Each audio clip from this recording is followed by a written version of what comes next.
I'm Major Muhammad Ali Shah and I welcome you all to this special episode of Awaz the Voice.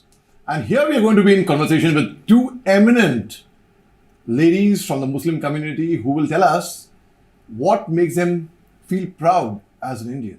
All throughout my journey from school to college to post-graduation, MPhil, PhD, teaching, whatever, never ever I faced any kind of discrimination. Rather, I have always, the more I read about various beliefs, Right. various faith systems that are there in India, कहीं ना कहीं हर दिन मैं अपने अंदर कुछ नया पाती हूँ. क्योंकि देखिए, अगर हम पाक कुरान की बात करें, इवन द होली कुरान से इकरा, education. Education, start with that. Exactly, Yeah. And that idea of education is just not the bookish knowledge. It should be reflected in your overall life. So when I read Gita, when I read the Bible, my friends have made me updated about the translations of the holy Upanishads. हर चीज़ में नई चीज़ को देखने को मिला है, और हर चीज़ में दो चीज़ों के लिए मुझे बहुत ही जिसे कहते हैं एक राइट उम्मीद दिखी है, एक राइट प्रेरणा, एक मैसेज दिखा है. पहला, जिंदगी में हर लम्हे कुछ अच्छा करते जाओ.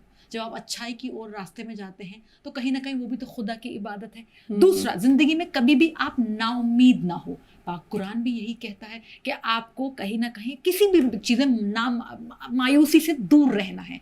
सो I think the very idea of confluence of ideas, confluence of beautiful believe, spirituality, faith system, the more you read, the more you engage, the more you practice them, it makes you a much more subtle, calm, beautiful inside outside human. बहुत खूबसूरत शब्द है जिसका वो है जिहाद, मगर उसको मिस इंटरप्रेट ऐसे कर दिया गया है. जिहाद बेसिकली दोस्तों होता है स्ट्रगल.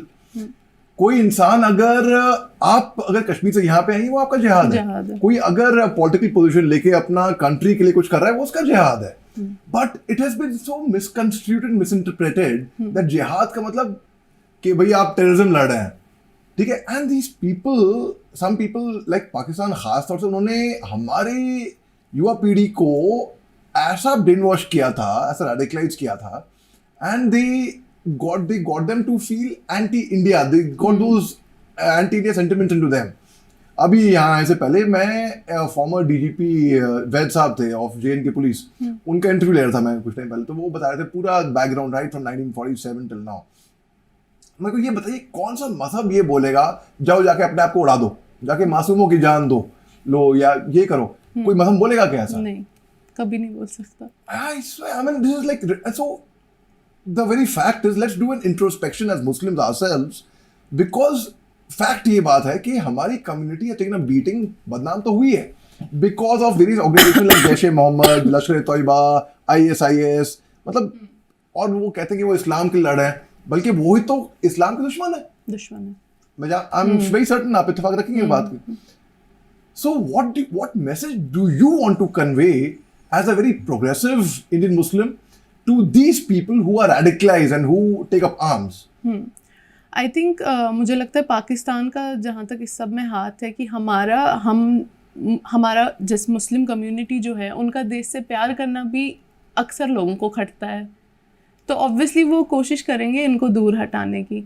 और जहाँ तक रेडिकलाइजेशन की बात है, तो इससे पहले भी एक इंटरव्यू में मैंने सेम चीज़ बोली थी. इस्लाम का जो इंटरप्रिटेशन है ना, कि इंटरप्रिटेशन किस तरीके से हुआ है, वो हर इंसान ने अपने तरीके से किया हुआ है.